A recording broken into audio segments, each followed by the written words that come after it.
ആകാശവാണി.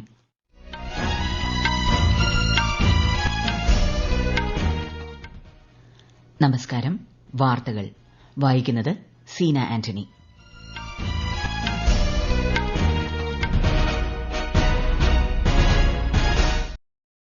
പ്രധാന വാർത്തകൾ. രാജ്യത്ത് പുതിയ സർക്കാർ രൂപീകരിക്കുന്നതുമായി ബന്ധപ്പെട്ട് ചർച്ച നടത്തി എൻഡിഎ. ഭരണ സാധ്യതകൾ അവലോകനം ചെയ്ത് INDI സഖ്യം. ബയോ ഫാർമസ്യൂട്ടിക്കൽ മേഖലയിൽ സുതാര്യമായ വിതരണ ശൃംഖല സൃഷ്ടിക്കാൻ സഖ്യം രൂപീകരിച്ച് ഇന്ത്യയുൾപ്പെടെയുള്ള രാജ്യങ്ങൾ. രാജ്യത്ത് 7 സംസ്ഥാനങ്ങളിൽ ഉഷ്ണതരംഗ മുന്നറിയിപ്പ്. പ്രതിരോധ നടപടികൾ ഊർജിതമാക്കി കേന്ദ്ര ആരോഗ്യ മന്ത്രാലയം. കേരളത്തിൽ അടുത്ത 5 ദിവസം ശക്തമായ മഴയ്ക്ക് സാധ്യതയെന്ന് കേന്ദ്ര കാലാവസ്ഥാ വകുപ്പ്. നാളെ 12 ജില്ലകളിൽ മഞ്ഞ ജാഗ്രത. അവസാന പോരാട്ടത്തിനായി കളത്തിലിറങ്ങി ഇന്ത്യൻ ഫുട്ബോൾ ഇതിഹാസം സുനിൽ ഛേത്രി. കുവൈറ്റിനെതിരെയുള്ള ഇന്ത്യയുടെ ഫിഫ ലോകകപ്പ് യോഗ്യതാ മത്സരം പുരോഗമിക്കുന്നു. വാർത്തകൾ വിശദമായി. തെരഞ്ഞെടുപ്പ് വിജയത്തിന്റെ പശ്ചാത്തലത്തിൽ സർക്കാർ രൂപീകരണത്തിനൊരുങ്ങി എൻഡിഎ. ശ്രീ നരേന്ദ്രമോദി പ്രധാനമന്ത്രിയായി ഞായറാഴ്ച സത്യപ്രതിജ്ഞ ചെയ്യുമെന്നാണ് റിപ്പോർട്ട്. തുടർച്ചയായ 3ാം തവണയാണ് അദ്ദേഹം പ്രധാനമന്ത്രി പദത്തിലെത്തുന്നത്. രാഷ്ട്രപതി ഭവനിൽ നടക്കുന്ന സത്യപ്രതിജ്ഞാ ചടങ്ങിൽ നിരവധി രാഷ്ട്രതലവന്മാർ പങ്കെടുക്കും. ചടങ്ങിൽ പങ്കെടുക്കാനുള്ള ശ്രീ മോദിയുടെ ക്ഷണം സ്വീകരിച്ചതായി ശ്രീലങ്കൻ പ്രസിഡന്റ് റെനിൽ വിക്രമസിംഗെ സമൂഹമാധ്യമത്തിലൂടെ അറിയിച്ചു. ചടങ്ങിൽ പങ്കെടുക്കാനായി ബംഗ്ലാദേശ് പ്രധാനമന്ത്രി ഷെയ്ഖ് ഹസീന നാളെ ന്യൂഡൽഹിയിലെത്തും. തെരഞ്ഞെടുപ്പ് വിജയത്തിൽ ലോക നേതാക്കൾ ശ്രീ നരേന്ദ്രമോദിക്ക് അഭിനന്ദനം അറിയിച്ചു. പ്രധാനമന്ത്രിയുടെ സത്യപ്രതിജ്ഞാ ചടങ്ങ് പ്രക്ഷേപണം ചെയ്യുന്നതിനുള്ള ഒരുക്കങ്ങൾ കേന്ദ്ര സർക്കാർ അവലോകനം ചെയ്തു. കേന്ദ്ര വാർത്താ വിതരണ മന്ത്രാലയം, പ്രസാർ ഭാരതി, ആകാശവാണി, ദൂരദർശൻ എന്നിവിടങ്ങളിലെ ഉന്നത ഉദ്യോഗസ്ഥരാണ് രാഷ്ട്രപതി ഭവനിൽ ഒരുക്കങ്ങൾ വിലയിരുത്തിയത്. ഡൽഹിയിൽ BJP ദേശീയ അധ്യക്ഷൻ JP നദ്ദ കേന്ദ്രമന്ത്രിമാരുമായും പാർട്ടിയുടെ മുതിർന്ന നേതാക്കളുമായും കൂടിക്കാഴ്ച നടത്തി. യോഗത്തിൽ കേന്ദ്ര ആഭ്യന്തരമന്ത്രി അമിത്ഷാ, പ്രതിരോധ മന്ത്രി രാജ്നാഥ് സിംഗ്, മറ്റ് മുതിർന്ന നേതാക്കൾ എന്നിവർ പങ്കെടുത്തു. അതേസമയം JDU പാർട്ടി അധ്യക്ഷനും ബീഹാർ മുഖ്യമന്ത്രിയുമായ നിതീഷ് കുമാറിന്റെ ഡൽഹിയിലെ വസതിയിലും നിരവധി പാർട്ടി നേതാക്കൾ യോഗം ചേർന്നു. NDA നേതാക്കൾ ഏകകണ്ഠമായി നരേന്ദ്രമോദിയെ തങ്ങളുടെ നേതാവായി തെരഞ്ഞെടുത്തതിന് പിന്നാലെയാണ് യോഗങ്ങൾ. നാളെ NDA പാർലമെന്ററി പാർട്ടി യോഗം ന്യൂഡൽഹിയിൽ ചേരും.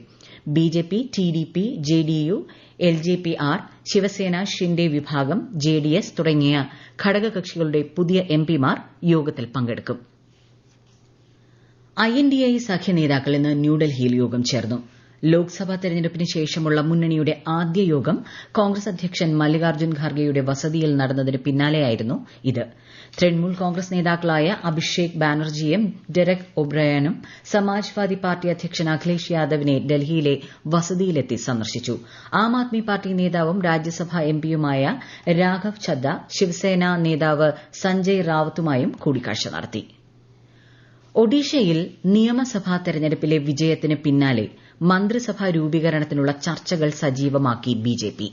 ഇതു സംബന്ധിച്ച് നാളെ BJPയുടെ മുതിർന്ന നേതാക്കൾ ഡൽഹിയിൽ യോഗം ചേരും. ഒഡീഷയിൽ പുതുതായി തെരഞ്ഞെടുക്കപ്പെട്ട 20 പാർലമെന്റ് അംഗങ്ങളെയും ഡൽഹിയിലേക്ക് വിളിച്ചിട്ടുണ്ട്. മുഖ്യമന്ത്രി സ്ഥാനത്തേക്ക് മുൻ കേന്ദ്രമന്ത്രി ജുവൽ ഓറം, കേന്ദ്രമന്ത്രി ധർമ്മേന്ദ്ര പ്രധാൻ, ഗിരീഷ് ചന്ദ്ര മുർമു തുടങ്ങിയ നേതാക്കളുടെ പേരുകളാണ് BJPയുടെ പരിഗണനയിലുള്ളതെന്നാണ് റിപ്പോർട്ട്. ഇത്തവണത്തെ നിയമസഭാ തെരഞ്ഞെടുപ്പിൽ 147ൽ 78 സീറ്റുകൾ നേടിയാണ് ഒഡീഷയിൽ BJP അധികാരം പിടിച്ചെടുത്തത്. ബയോ ഫാർമസ്യൂട്ടിക്കൽ മേഖലയിൽ സുതാര്യമായ വിതരണ ശൃംഖല സൃഷ്ടിക്കുന്നതിനായി സഖ്യം രൂപീകരിച്ച് ഇന്ത്യ ഉൾപ്പെടെയുള്ള രാജ്യങ്ങൾ. ദക്ഷിണ കൊറിയ, ജപ്പാൻ, US എന്നീ രാജ്യങ്ങളും യൂറോപ്യൻ യൂണിയനിലെ രാജ്യങ്ങളുമാണ് ഒരുമിച്ച് പ്രവർത്തിക്കാൻ ധാരണയായത്. കാലിഫോർണിയയിൽ നടന്ന ബയോ ഫാർമസ്യൂട്ടിക്കൽ അലയൻസിന്റെ ഉദ്ഘാടന യോഗത്തിലായിരുന്നു ഇതു സംബന്ധിച്ച പ്രഖ്യാപനം. വിശ്വസനീയവും സുസ്ഥിരവുമായ വിതരണ ശൃംഖലയുടെ പ്രാധാന്യത്തെപ്പറ്റി യോഗത്തിൽ ചർച്ചയായി. കോവിഡ് കാലത്ത് നേരിട്ട മരുന്ന് വിതരണ ക്ഷാമത്തിന് പരിഹാരമെന്നോണമാണ് ബയോ ഫാർമസ്യൂട്ടിക്കൽ മേഖലയിൽ സഖ്യം രൂപീകരിച്ചത്. രാജ്യത്തെ സ്റ്റാർട്ടപ്പുകളെയും സ്ഥാപനങ്ങളെയും സഹായിക്കാൻ ലക്ഷ്യമിട്ടുള്ള പുതിയ സംരംഭത്തിന് രൂപം നൽകി ടെലികമ്മ്യൂണിക്കേഷൻസ് വകുപ്പ്. ഡിജിറ്റൽ പരിവർത്തനം പ്രോത്സാഹിപ്പിക്കുന്നതിന് സൂക്ഷ്മ, ഇടത്തര, ചെറുകിട സംരംഭങ്ങൾക്കിടയിൽ സർവേ നടത്തണമെന്ന നിർദ്ദേശം വകുപ്പ് മുന്നോട്ടുവച്ചു. നൂതന സാങ്കേതിക വിദ്യകൾ ഉപയോഗപ്പെടുത്തുന്നതിൽ MSMEകൾ നേരിടുന്ന വെല്ലുവിളികൾ മനസ്സിലാക്കുന്നതിനാണ് സർവേ നടത്തുന്നത്. സമ്പദ് വ്യവസ്ഥയുടെ സുസ്ഥിരമായ വളർച്ച ഉറപ്പാക്കാൻ നിലവിലെ പണപ്പെരുപ്പ നയം തുടരുമെന്ന് RBI ഗവർണർ ശക്തികാന്ത ദാസ്. എന്നാൽ ഭക്ഷ്യവില വർധന സമ്പദ്വ്യവസ്ഥയുടെ വളർച്ചയെ ബാധിക്കുന്നതായും അദ്ദേഹം വിലയിരുത്തി. ഇന്നലെ ആരംഭിച്ച ധനനയ അവലോകന യോഗം നാളെ സമാപിക്കാനിരിക്കെയാണ് പ്രസ്താവന. നിലവിലെ 6.5% റിപ്പോ നിരക്ക് നിലനിർത്തുമെന്നാണ് സൂചന. കഴിഞ്ഞ വർഷം ഫെബ്രുവരിയിലാണ് റിപ്പോ നിരക്കുകൾ അവസാനമായി മാറ്റിയത്. ഈ വാർത്തകൾ ആകാശവാണിയിൽ നിന്ന്. തെരഞ്ഞെടുപ്പ് ഫലത്തിന്റെ വ്യാജ അഭിപ്രായ സർവേയിലൂടെ ഓഹരി വിപണികളിൽ വൻ അഴിമതി നടത്തിയതായി കോൺഗ്രസ് നേതാവ് രാഹുൽ ഗാന്ധി ആരോപിച്ചു. ഇതിന്റെ പശ്ചാത്തലത്തിൽ പ്രധാനമന്ത്രിക്കും കേന്ദ്ര ആഭ്യന്തരമന്ത്രിക്കും എക്സിറ്റ് പോൾ നടത്തിയവർക്കുമെതിരെ സംയുക്ത പാർലമെന്ററി സമിതി അന്വേഷണം നടത്തണമെന്നും അദ്ദേഹം ആവശ്യപ്പെട്ടു. ഡൽഹിയിൽ വാർത്താ സമ്മേളനത്തിൽ സംസാരിക്കുകയായിരുന്നു അദ്ദേഹം. ഉഷ്ണതരംഗ പ്രതിരോധ നടപടികൾ ഊർജിതമാക്കുന്നത് സംബന്ധിച്ച് കേന്ദ്ര ആരോഗ്യ മന്ത്രാലയം സംസ്ഥാനങ്ങളുമായി അവലോകന യോഗം നടത്തി. വേനൽക്കാലത്തെ ആശുപത്രികളിലെ തീപിടുത്തം തടയുന്നതിനുള്ള നടപടികളെക്കുറിച്ചും യോഗത്തിൽ ചർച്ചയായി. എല്ലാ സംസ്ഥാനങ്ങളിലെയും കേന്ദ്രഭരണ പ്രദേശങ്ങളിലെയും ഉന്നതതല ഉദ്യോഗസ്ഥർ സ്ഥിതിഗതികൾ കർശനമായി നിരീക്ഷിക്കുന്നുണ്ടെന്ന് യോഗത്തിൽ മന്ത്രാലയത്തെ അറിയിച്ചു. അടുത്ത 3 ദിവസങ്ങളിൽ മധ്യപ്രദേശ്, ഉത്തർപ്രദേശ്, ഝാർഖണ്ഡ്, പഞ്ചാബ്, ഹരിയാന, രാജസ്ഥാൻ, ഒഡീഷ എന്നിവിടങ്ങളിൽ ഉഷ്ണതരംഗം നിലനിൽക്കുമെന്നാണ് മുന്നറിയിപ്പ്. രാജ്യത്തെ വടക്ക് കിഴക്കൻ മേഖലയിൽ അടുത്ത 6 ദിവസം ഇടിമിന്നലോടുകൂടിയ വ്യാപക മഴയ്ക്ക് സാധ്യതയെന്ന് കേന്ദ്ര കാലാവസ്ഥാ വകുപ്പ്. വടക്കു പടിഞ്ഞാറൻ ഇന്ത്യയിൽ ചിലയിടങ്ങളിൽ ഇന്നും നാളെയും മഴയ്ക്കും ഇടിമിന്നലിനും സാധ്യതയുള്ളതായും മുന്നറിയിപ്പുണ്ട്. ജമ്മു കശ്മീർ, ലഡാക്ക്, ഗിൽജിത്ത്, മുസാഫറാബാദ്, ഹിമാചൽ പ്രദേശ്, ഉത്തരാഖണ്ഡ് എന്നിവിടങ്ങളിലും അടുത്ത 3 ദിവസങ്ങളിൽ സമാനമായ കാലാവസ്ഥ തുടരും. കേരളത്തിൽ അടുത്ത 5 ദിവസം ശക്തമായ മഴയ്ക്ക് സാധ്യത. മലപ്പുറം, വയനാട് ജില്ലകളിൽ ഇന്ന് ഓറഞ്ച് ജാഗ്രതയും ആലപ്പുഴ, എറണാകുളം, ഇടുക്കി, തൃശൂർ, പാലക്കാട്, കോഴിക്കോട്, കണ്ണൂർ, കാസർഗോഡ് ജില്ലകളിൽ മഞ്ഞ ജാഗ്രതയുമാണ്. നാളെ പത്തനംതിട്ട, കോട്ടയം ഒഴികെയുള്ള 12 ജില്ലകളിൽ മഞ്ഞ ജാഗ്രത പ്രഖ്യാപിച്ചിട്ടുണ്ട്. കേരളം, ലക്ഷദ്വീപ്, കർണാടക തീരങ്ങളിൽ തിങ്കളാഴ്ച വരെ മത്സ്യബന്ധനത്തിന് വിലക്കേർപ്പെടുത്തി.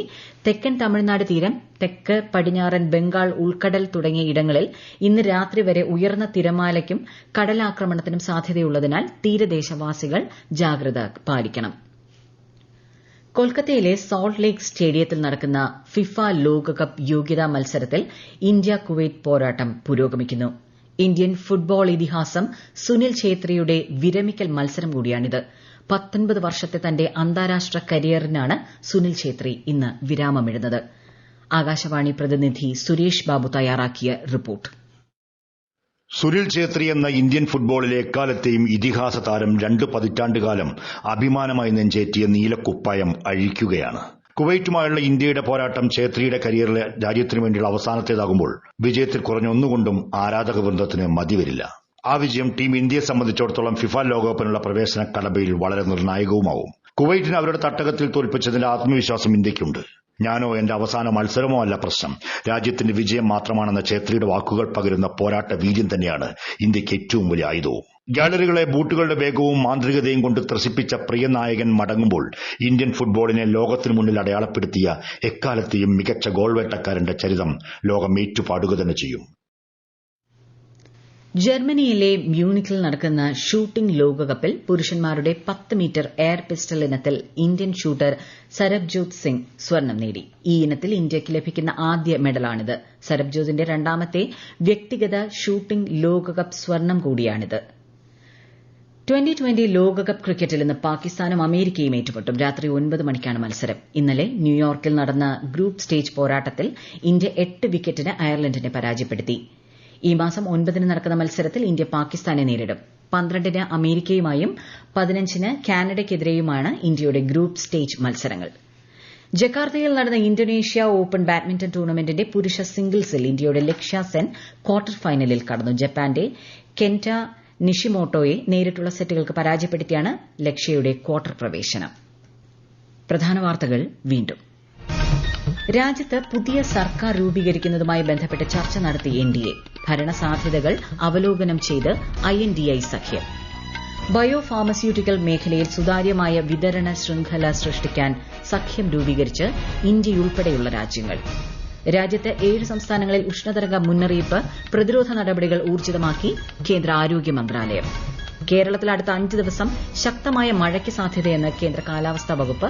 നാളെ 12 ജില്ലകളിൽ മഞ്ഞ ജാഗ്രത. അവസാന പോരാട്ടത്തിനായി കളത്തിലിറങ്ങി ഇന്ത്യൻ ഫുട്ബോൾ ഇതിഹാസം സുനിൽ ഛേത്രി. കുവൈറ്റിനെതിരെയുള്ള ഇന്ത്യയുടെ ഫിഫ ലോകകപ്പ് യോഗ്യതാ മത്സരം പുരോഗമിക്കുന്നു. വാർത്തകൾ കഴിഞ്ഞു. അടുത്ത വാർത്താ പ്രക്ഷേപണം രാത്രി 8:35.